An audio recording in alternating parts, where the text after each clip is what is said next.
may have engaged in marketing or advertising that attracts kids to these new products. And while there's certainly evidence that vaping can be a potentially healthier alternative to cigarettes, the reality is it's very different. These vape sticks are much more accessible. Kids can use them indoors and outdoors. They can easily store them in their pockets and possibly even have them in schools. So it can be dangerous. We're still learning with every day that goes by about the negative health consequences that come from teens that are engaged in vaping, sometimes significantly using vape sticks throughout the day, and the challenges that it has. So today we're here to announce that we've secured a $79 million settlement with the e-cigarette company Juul. This results from multi-year investigation and the lawsuit that Florida brought to halt the company's past marketing practices. Florida's been looking to end the teen vaping epidemic for many years. Studies have shown that adolescents and teenagers that are using these e-cigarettes can have negative consequences related to their cardiorespiratory function, learning, memory, and executive function. Just a few years ago, a study showed that more than 35% of high school students and more than 16% of middle school students were using vape products. In response to this, our state has engaged in a marketing campaign. I was happy to work on this in the governor's office to better educate Floridians and families on the dangers associated with vaping at a young age. And likewise, the Attorney General's office began investigating companies engaged in these harmful marketing practices, engaged in advertising that can draw kids in to using these devices.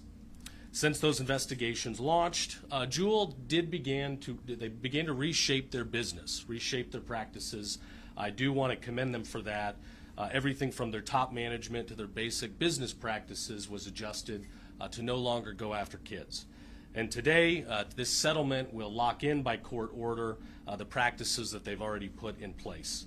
Juul has agreed not to take any action, directly or indirectly, to target youth within Florida in its advertising. They've agreed to not use models in advertising under 35 years of old. They will no longer have products or logos placed in TV or movies, and they won't apply their logo to apparel that's used in marketing. In short, Juul's agreed to similar marketing prohibitions like those that have been used in other contexts by companies in tobacco marketing generally. With this large settlement, I'm happy to announce that we're starting the Vape Free Future Fund. This fund will go towards continued enforcement to protect our kids and hold companies accountable that want to market to our children in a way that could be harmful. Since we began in the Attorney General's office these investigations, we have seen the percentage of young people using vape sticks go down. As of 2024, just over 20% of high school students and only about 11% of middle schoolers reported vaping. This is a decrease over several years, but as a dad with little kids, it's still not good enough. So we're going to continue to fight back against this, this harmful advertising and ways to attract our kids. So again, Florida has responded. We've led the way. I thank the legislature here in the state. Last year they passed a bill and the governor signed a bill that would protect our families and our kids from harmful vaping and e-cigarette companies, primarily unregulated companies. You've got a lot of product coming in from China right now, product that contains chemicals and things that harmful pathogens. We don't know what's in a lot of these things, but it's hurting our kids. We need to make sure we're protecting them.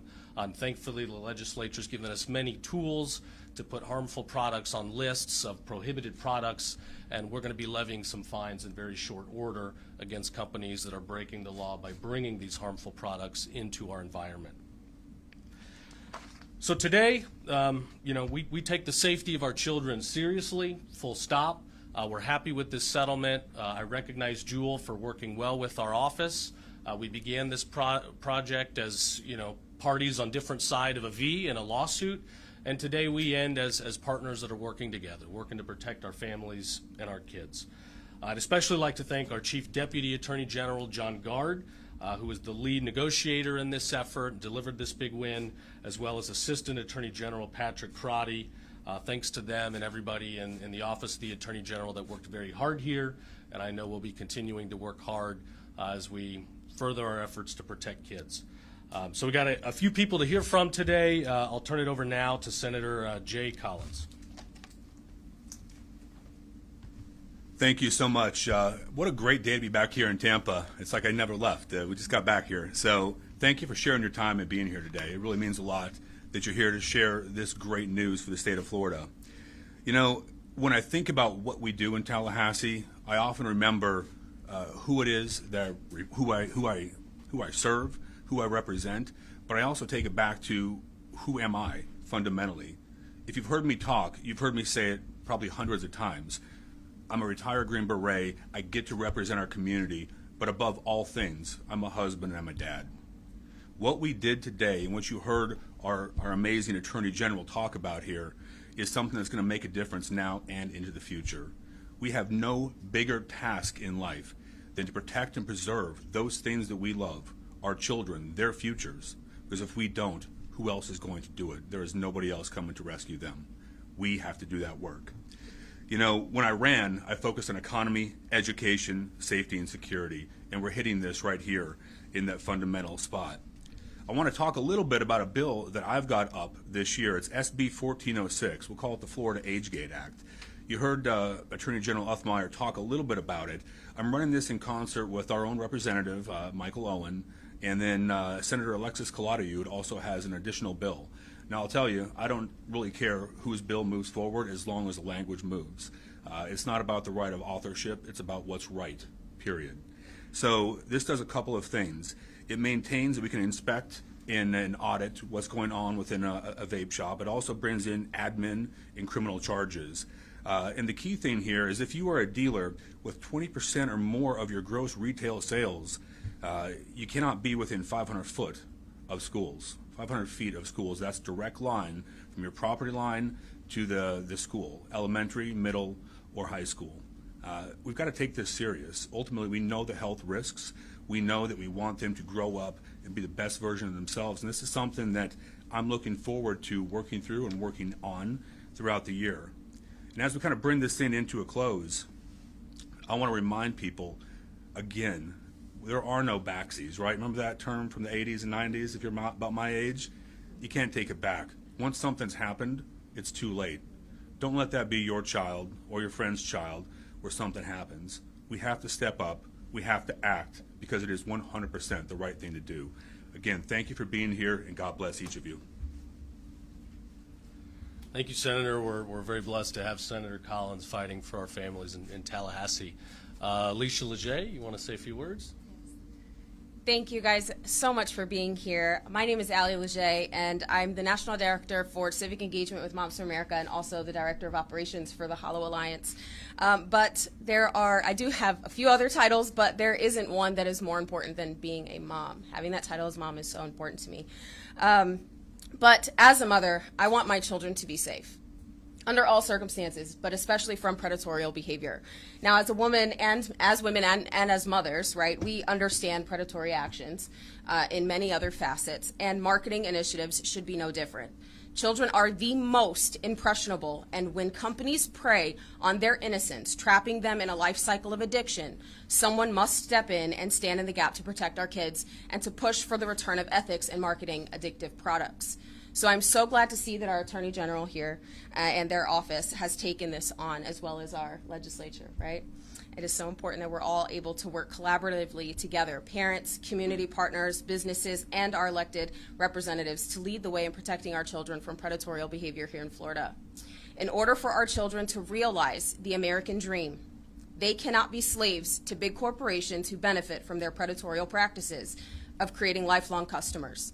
Therefore, shutting down this unethical marketing is critical to the health and wellness of our children, the future of Florida, the future of America. So thank you again for Attorney General James. We appreciate you and everyone that has worked so hard to get all of this passed and your future efforts with this bill that you're putting forward. So we want to make sure that America, not just America, but Florida is safe, strong, and free. Thank you all so much for your time. Thank you. Tally, you want to share a little bit? Good morning. First, I'd like to start off by thanking Attorney General Uthmeier for inviting me to speak this morning. I was able to work as an intern for the Attorney General's office this summer, specifically with their litigation support division. Over the course of the summer, I had a really enjoyable experience with the team, and my main mentor, Lindsay Sherman, was very supportive. I was able to learn several different design programs that I use constantly in my current projects. And in addition to that, I learned how the Attorney General's office has created other initiatives for pressing issues like human trafficking and substance abuse. To approach the creation of this graphic over here, I first did research on marketing techniques used online and physically for smoke shops. When you imagine a sign for one of these stores, I'd be willing to bet that you visualize the words smoke shop in bright neon letters. So that's where my inspiration for the colors came from. This idea of fun or escapism is what vape distributors want you to associate with their products. So I tried to harness this idea with other marketing techniques specifically associated with the youth, which is attacking their emotional appeal, essentially. Instead of promoting the idea that vaping makes you happier or cooler, however, I wanted to create a striking, more morbid graphic to catch your attention, not to sell, but to warn. I personally have seen the rise of vaping among classmates, more specifically throughout my middle school experience, and I believe it's wrong that vape distributors are allowed to blatantly target kids my age and even younger.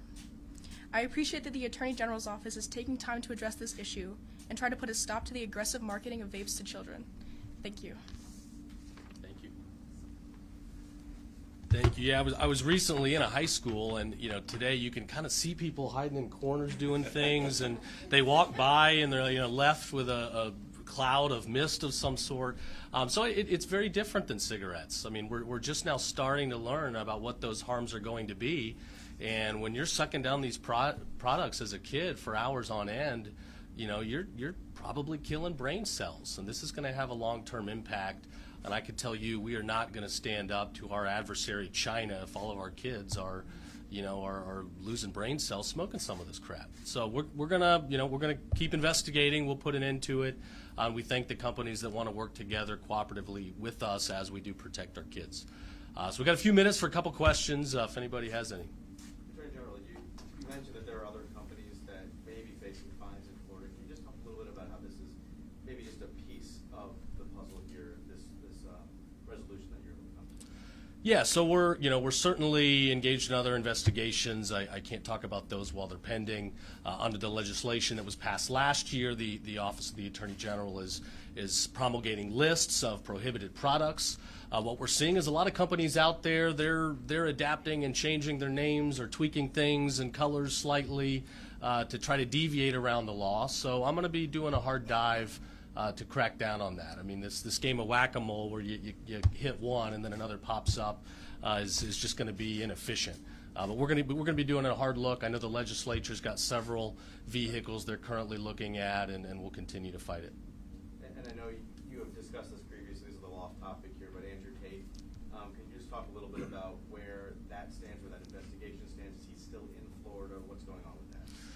Yeah, to the best of my knowledge, the Tate brothers are not in Florida right now. The investigation is still ongoing. These guys are charged with pretty horrific offenses around the world. There are victims that have come forward around the world, and we're looking at possible victims and possible conduct that may have taken place on Florida soil. We didn't want these guys to come here. I don't know how they got here, but at the end of the day, if you're here and you're a criminal, if you're going to engage in activities that go after women, that go after our kids, we're gonna come after you. This is not a question about a political persecution. If you go after our kids, we will come after you. That's not political. That's just what it is. I mean, these guys, they've gone public, joking around saying, oh, what is the age of consent in America? 15, 16, 17, oh, we can't remember. That's absurd. That is horrific. And anybody that's going to defend, that practice is on the wrong side of me, that's for sure. If you are soliciting and trafficking minors in our state, you believe you belong in the dark, cold back of a jail cell. That's a matter of fact. Senator, do you want to say anything about that? Yeah, absolutely. Thank you. So I appreciate your question. Obviously, many of us have talked out about this, and the Attorney General did a great job in talking through the specifics of this. But personally, this is about what's right and what's wrong. here in Florida, we don't back down from the hard conversations. We never have, we never will. When Florida leads, America wins, and I'm happy to stand forward and say this does not meet the right and wrong indicator. So I had a rule growing up in the military. I call it the grandma rule. Think back to your mima, your grandma, your abuela. What would she do if she heard them saying these things? Would she whack you upside the back of the head? Would she give you the side eye? If that's a question in your mind, then perhaps what they're espousing isn't the right thing. But to take it a step forward, would you want your children to pick up on what they're saying? Would you want your children to do what they do? If we fail to act, we fail to stand forward and say what's right and wrong, we're failing, period. But we're failing our children. We have to stand strong on things like this. And look, I've heard the conversation.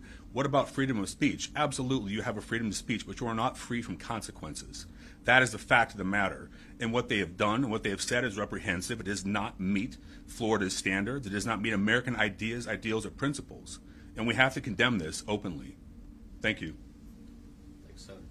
Yeah, look, we respect the rule of law in this state. We're never going to bring any case without evidence to back it up. You have that commitment from me. It seems like they've done some pretty gross things in other countries. I don't have jurisdiction there, but if there's evidence that they committed a crime in Florida, we will pursue that further.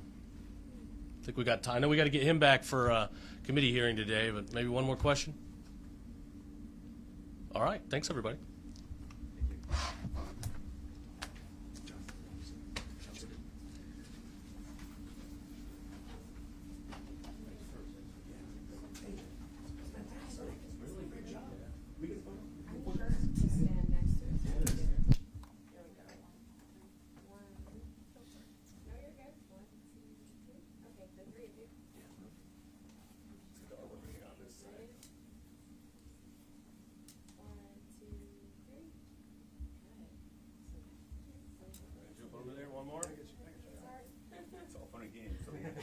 I'll text everybody.